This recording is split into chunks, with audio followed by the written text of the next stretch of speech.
அக்காவிற்கும் அவனுக்கும் எப்போதும் ஆகாது. அக்கா எப்பொழுதாவது தான் வருவாள் வீட்டிற்கு. அப்போதும் கூட சண்டையே இருவருக்குள் இருக்கும். அன்று அக்கா ஏதோ எழுதி கொண்டிருந்தாள் டைரியில். இவனுக்கு தோன்றியது, எப்படியாவது அந்த டைரியில் இருப்பதை படித்து பார்க்க வேண்டும் என்று. அக்கா கிளம்பிவிட்டாள் விடுதிக்கு. ஆனால் டைரியை மறந்துவிட்டாள் அவள். அவன் டைரியை எடுத்து படிக்க ஆரம்பித்தான். சிரித்து கொண்டே படிக்க ஆரம்பித்தான். தனக்கு தெரிந்த தமிழில் ஏதோ எழுதியிருந்தாள் சாலினி.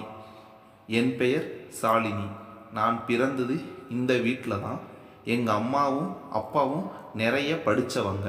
2 பேருமே வேலைக்கு போகிறவங்க. என்ன கேட்டாலும் வாங்கி தருவாங்க. ஏன்னா நிறைய சம்பளம். நிறைய பொம்மை வாங்கி கொடுப்பாரு அப்பா. ஆனால் அந்த பொம்மைகளை விட, அம்மா அப்பாவை விட எனக்கு ரொம்ப பிடிச்சது எங்கள் வீட்டில் இருந்துச்சு. யாரும் இல்லை, என் தாத்தா பாட்டி தான். எங்கள் அம்மா நான் பிறந்த பிறகு ஒரு 3 மாதம்தான் மெட்டர்னிட்டி லீவில் இருந்தாங்க. அதுக்கு அப்புறம் அம்மாவும் அப்பாவும் வேலைக்கு போயிட்டாங்க. எனக்கு எல்லாமே தாத்தா பாட்டி தான். பொம்மையெல்லாம் எனக்கு தேவைப்பட்டதே இல்லை. அவர்களே என் முன்னாடி பொம்மையாக மாறிடுவாங்க. அது ஒரு தனி சுகம். தாத்தா தலை மேலே எடுத்து வச்சுக்குவார். வானம் கூட கிட்ட தெரியும். பாட்டி ஆராரோ பாடினா 5 நிமிடம் தூங்கிடுவேன். கூட விளையாட தம்பி வேணும்னு நினச்சிருக்கவே மாட்டேன். ஏன்னா என்னோட பொழுது முழுக்கவும் என் தாத்தா பாட்டியே விளையாட்டு தோழர்களாய் இருந்தது. நல்லா போய்கிட்டு தான் இருந்துச்சு. எங்கள் பாட்டிக்கும் தாத்தாவுக்கும் அப்பப்போ உடம்பு சரியில்லாமல் போயிட்டு இருந்துச்சு. இருந்தாலும் என்கிட்ட விளையாட்டு குறையவே இல்லை. கொஞ்ச நாள் கழித்து வீட்டில் அம்மாவும் அப்பாவும் சத்தமாக பேசுறது கேட்கும். சத்தியமாக புரியாது என்ன பேசுகிறாங்கன்னு. ஆனால் தாத்தா பாட்டி முகம் மட்டும் வாடி இருக்கும். அது மட்டும் எனக்கு நல்லா புரிஞ்சது. சில நேரம் சத்தம் வரும்போதெல்லாம் பாட்டி என்னை கொண்டு போய் பக்கத்து வீட்டில் விட்டுட்டு வந்துடுவாங்க. எனக்கு என்னன்னே புரியாது. கொஞ்ச நாள் இப்படியே போச்சு. முதல் நான் அழுதது எனக்கு தெரிஞ்சு ஸ்கூலுக்கு போகிறப்ப தான். தாத்தா பாட்டியை விட்டு போகவே முடியலை. நான் தான் அழுவேன்னு பார்த்தா தாத்தாவும் அழுதுகிட்டு இருப்பார். என்னோட ஸ்கூல் பஸ் திரும்பி வரும்போது 2 பேரும் நிற்பாங்க. நான் இறங்கி 2 பேரோட கையையும் பிடிச்சு கர்வமாக நடந்துட்டு போவேன், மற்ற பசங்களை பார்த்துக்கிட்டு. கர்வம் தப்புன்னு நிஜமாக எனக்கு தெரியாது அந்த வயசில். அந்த தப்புக்கு தண்டனை கிடைக்கும்னு தெரியாது. ஒரு நாள் நான் ஸ்கூல் வேன் விட்டு இறங்கினேன். அதுதான் முதல் தடவை என் தாத்தாவும் பாட்டியும் நான் இறங்குறப்ப இல்லை. வீட்டு முன்னாடி ஒரு கார் நின்றுட்டு இருந்துச்சு. எங்கள் வீட்டில் அப்பா கார் இல்லை. எனக்கு ஒரே சந்தோஷம். காரை பார்த்த உடனே தாத்தா பாட்டி வரலை அப்படிங்கிற வருத்தம் எல்லாம் ஓடிப்போச்சு. தாத்தாவும் பாட்டியும் எங்கேயோ கிளம்பி ரெடியாக நின்றுக்கிட்டு இருந்தாங்க. 2 பெட்டி வெளியில் இருந்துச்சு. தாத்தா என்னை வந்து தூக்கவும் இல்லை, அப்படியே நின்றுட்டு இருந்தார். பாட்டியோ என்னை பார்க்காத மாதிரி நின்றுக்கிட்டு இருந்தாங்க. கார் ஸ்டார்ட் ஆச்சு. அப்பா முன்னாடி சீட்டில் ஏறிட்டார். தாத்தா பின்னாடி சீட்டில் உட்காந்துட்டார். நான் அப்படியே பார்த்துக்கிட்டு இருந்தேன் தாத்தாவை. தாத்தா அழுகிறது மட்டும் தெரிஞ்சது. பாட்டி திடீர்னு மடமடன்னு உள்ளே போனாங்க. ஷோகேஸ் ஓப்பன் பண்ணி அங்கிருந்த என் ஃபோட்டோவை எடுத்துக்கிட்டு ஓடி வந்து காரில் ஏறி கதவை சாத்திட்டாங்க.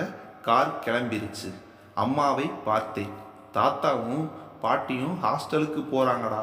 அவங்களுக்கு இங்கே இருக்க பிடிக்கலை. என் கண்ணுக்கு தொடும் தூரம் வரை அந்த காரையை பார்த்துக்கிட்டு இருந்தேன். போன கார் திரும்பி வராதான்னு. கார் திரும்பி வரவே இல்லை.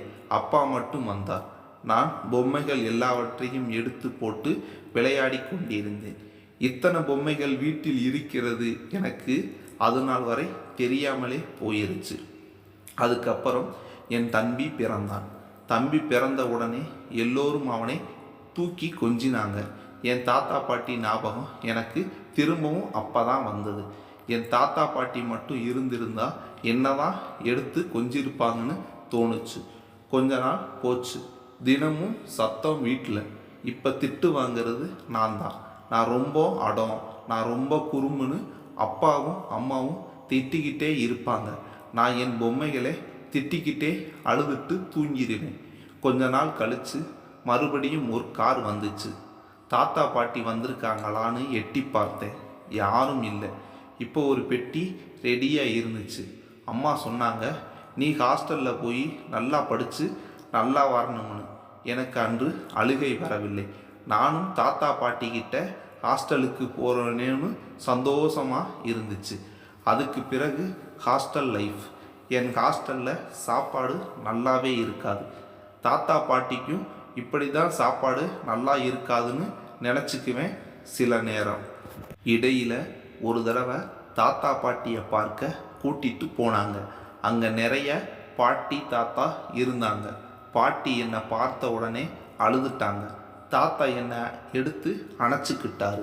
ஒரு 2 மணி நேரம் அவங்க கூடயே இருந்தேன். தம்பி அவங்க கிட்ட போகவே மாட்டேன்னு சொல்லிட்டான். எனக்கு அன்று தெரியாது அதுதான் என் தாத்தா பாட்டியை கடைசியாக பார்ப்பதென்று. அப்பா கிட்ட கேட்டேன், நான் அங்கே ஹாஸ்டல்லையே இருக்கிறதுக்கு இங்கேயே இருந்துடுறேன்னு. அம்மா சொன்னாங்க, இங்கே என்னை சேர்த்துக்க மாட்டாங்கன்னு. அதுக்கு நான் பாட்டி ஆகணும்னு சொன்னாங்க.